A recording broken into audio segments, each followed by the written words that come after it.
Chapter 21. Still intrigued, Daniel and Billy turned their little crates upside down, sideways, and even examined them as close as if they were precious jewels. "Maybe we should have them x-rayed," Daniel suggested. "We could at least see what's inside." Billy chuckled and put his box down on the table, pushed it aside carelessly, and was about to say something when they both heard a click. They turned their heads to the box. It was opened. "Well, I'll be damned," Billy exclaimed, grabbing the box and looking inside. "All you gotta do is push it on the side and it opens." At these words, Daniel pushed the side of his box and it opened. "What's that?" he asked, pulling a book out of its hiding place. "Mine's the same," Billy said, extracting another book from his box. The cover was intricately embossed with, at first glance, what looked like strange designs. "What do you think these drawings mean?" he asked, peering over the table to see if Daniel's book was embossed with the same designs. "No idea," Daniel answered. "Do you think we should open it?" "Well, whoever gave us these books, I'm sure intended for us to open them. You don't give a book to someone for them not to read it, do you?" "I guess not," Daniel said, still baffled. He hesitated and opened it. There was nothing on the first page. Nothing on the second page. He looked up at Billy. "There's nothing written in this book," he said. "What about yours?" "Same here," Billy replied as he flipped the first few pages. "It's like the diaries you give girls." "Exactly," Lucido said, suddenly appearing beside them. "That's what these books are, Billy. You've got to fill them out with your memories of what happened to you throughout your years." "Did you give these to us, Lucido?" Daniel asked him. The leprechaun shook his head. "Not me. I'd be at a loss to find such things in any stores. Besides, I hate shopping." "Okay, then," Billy said. "Who do we have to thank for these gifts?" "Maybe no one. Maybe someone who cares to know what happened to you since you've been apart from loved ones." "You mean like my mum and dad?" Daniel inquired. "Precisely. And in any case, you mean John wants me to write my life story for him to read later?" "Yes, gentlemen. Do you think we would have known anything about God or the life of Christ or any other of our ancestors if someone hadn't recorded their lives in the Bible or in any other historical books?" "But we're no celebrities," Billy argued. "Who's going to care what happened to any of us when we leave the earth?" "I see," Lucido said with a scowl. "You think God only cares about celebrities, do you? What about your grandchildren? What about the guidance you could provide to your descendants once you've passed away? Do you think they wouldn't care?" "What about me?" Daniel interposed. "I got nothing to tell, really. I haven't got a wife or kids yet, so why do I need to write anything like that down?" "Let me try to explain it another way," Lucido said, getting visibly frustrated. "When Jesus went into the temple for the first time, he was only 12 years old, but what he did left a mark in the minds of all those who attended, didn't it?" "What about if I type my story on my laptop at home? How is it going to be printed into my book?" Daniel asked. "Always the practical one, aren't you?" Lucido said with a smirk. "This is not a common book. Whatever you write, however you write it, will be transcribed in this book, the book of your life." "And what about these inscriptions on the cover?" Billy inquired, closing his book and showing it to Lucido. "What do they mean?" "Look at it closely, Billy. This is a time clock. When all the numbers are lined across the spiral, it will be time for you to leave this earth. It will move in time with your writing. The numbers will only be in line with each other when you've reached the end of your book and the end of your life." "So, who gave these books to us, do you know?" Daniel asked again. "Call him the timekeeper if you like. He is the one who coordinated all of God's creations into a calendar of events. Whenever an event interrupts the life of someone or something, but that creation survives the event or regains consciousness after a lengthy coma, let's say the clock resets itself." "Wow, that's neat," Daniel said, quite impressed now. "That's great. So when I finally see my family again, the clock will reset itself to 2013? Lucido's head bobbed up and down. "Now you got it, son. The only condition for the book to be useful to you and for your descendants is to fill it out." "What about me?" Billy piped up. "Do I have to write everything that happened to me and Laura?" "That's the idea, yes. And you'll be surprised to see what happens when you write about Laura and John." "What? What's going to happen?" Billy asked anxiously. "You might be able to see them or revisit the events with them as they occur." "That sounds interesting," Billy said, incredulity written all over his face. "You don't have to believe me, my friend," Lucido said, grinning now. "You just have to experience it." "Can anyone read these books even though they're not completed?" "No, Daniel. If anyone comes across the book by accident or curiosity, the pages will be blank to their eyes. Actually, the best way to keep them away from prying eyes is to seal them in their boxes." "Oh, that's why they were put in those little crates, right?" "Precisely, Daniel. And believe me, only a handful of individuals among the 7 billion people living on this earth has similar books." Why so few? Billy asked. And don't say it's because we're special. Special? No, you and Daniel are not that special, yet you have an indestructible faith in God, and it doesn't matter what you did, and have given yourselves willingly into your destination. You trusted your lives in the hands of the Almighty without as much as a question. All I could say, Lucido, but there must be millions of believers on this earth, people probably much more trusting in God than we are. What about them?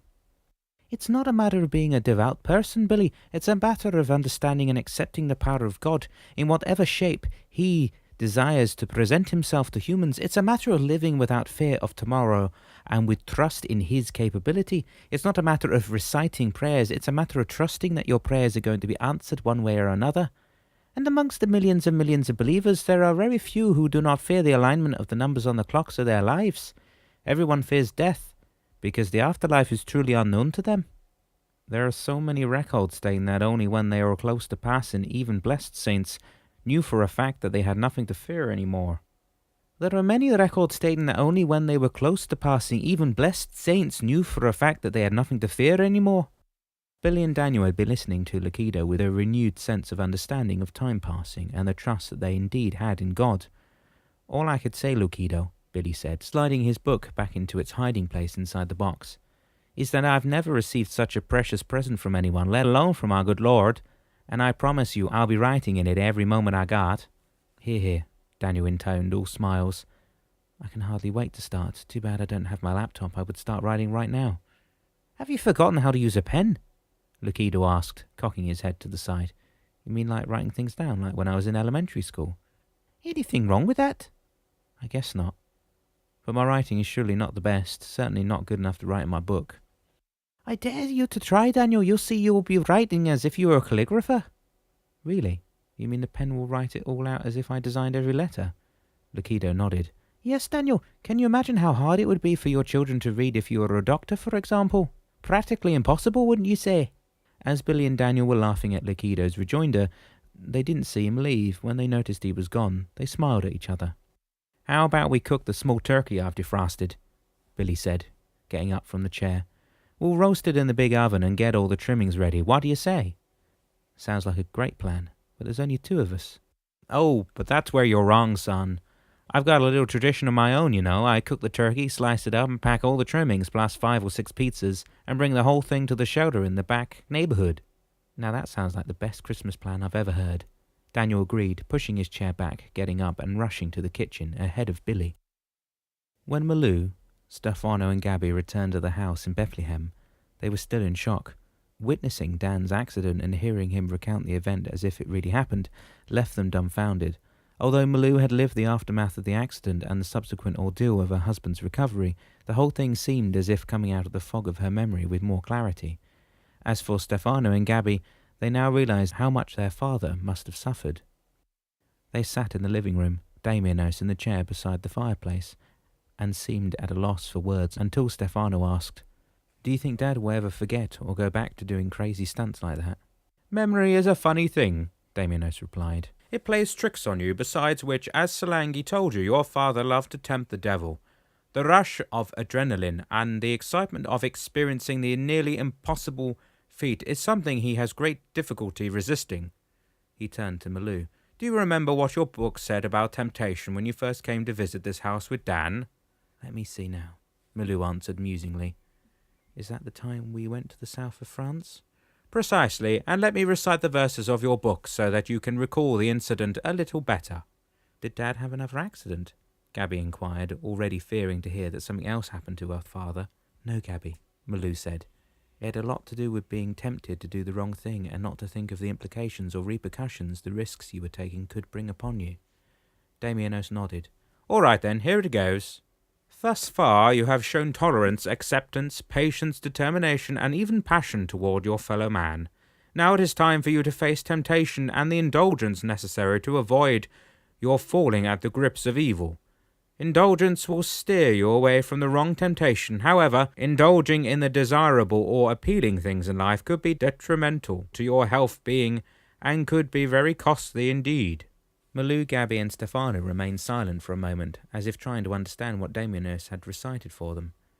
Does that mean we shouldn't indulge in what we like to do for fear of the consequences? Something like that, Gabby, yes, Damianos replied. Yet it's a little more complex than just avoiding indulgence. Many people are God-fearing people, as they say. They fear God would not like them to indulge in the good things in life. However, God does not want you to live in fear. He wants you to live and experience your life to the fullest. When you want to indulge into buying a new pair of shoes, although there might not be anything wrong with the purchase itself, you might want to think of the consequence of your purchase. Will you have enough money left to buy the food your family needs?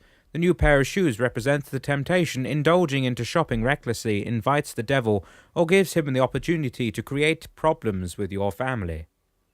It's all a matter of thinking of the consequences your actions could bring to bear, not only on you, but on your family, Malou added. She and Gabby were sitting on the sofa. Malou slid an arm around her daughter's shoulders and brought her close to her. You see, what your father did on that day is to indulge into a sport he absolutely adored. Nothing wrong with that, but then he was tempted to go down that slope without taking into account the risks and the consequences that befell all of us in the end.